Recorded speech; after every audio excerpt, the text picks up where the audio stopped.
আমি প্রতিদিন গ্যাসেতেই রুটি করতাম, কিন্তু আমার পতিদেব হঠাৎ করে একদিন বলছে যে না, গ্যাসে ওইভাবে রুটি করবে না, তুমি এইভাবেই রুটি করো, এইভাবে রুটি খাওয়াটা নাকি ভালো, ডিরেক্ট গ্যাসে রুটি করা ওটা নাকি ক্ষতিকর পেটের জন্য।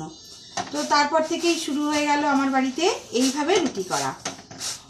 প্রথম প্রথম ভেবেছিলাম বোধহয় কী জানি কেমন লাগবে, কোনোদিন তো এইভাবে করিনি, তো ঠিক আছে একটু করেই দেখি বলে তারপর থেকে আমি এইভাবেই শুরু করলাম। কিন্তু করতে করতে আমার বেশ দেখলাম ভালো লাগলো, এবং আমি বেশ একটা একটা করে কি সুন্দর করে করছি, এটা আমার কিন্তু বেশ ভালো লাগছে। এবং যদি এইভাবে যদি আমার নিজেরও ভালো লাগে এবং এটা যদি আমাদের শরীরের জন্য উপকারও হয়, তাহলে আমার মনে হয় একটু কষ্ট করে এইভাবে রুটি করাটাই বেশি ভালো, কি তাই না? তো যাই হোক, সবচেয়ে বড় কথা হলো যে স্বামীর কথা শুনে চলা ভীষণ দরকার, যদি সেটা খুব ভালো হয় অবশ্যই।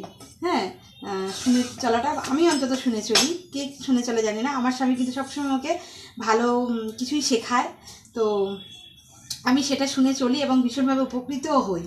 তো ভীষণ ভালো লাগে, মানে ও যে আমাকে সুন্দর সুন্দর যুক্তিগুলো দেয় সেটা আমার সত্যি ভীষণ ভালো লাগে। তো এইভাবে রুটি খাওয়া আমি শুরু করেছি, বেশ কিছুদিন যাবত হয়ে গেল, বেশ ভালোই লাগছে, এইভাবে একটা একটা করে করছি, বেশ মানে আমার তো খুব সুন্দর লাগছে। তোমরাও করে দেখো এইভাবে।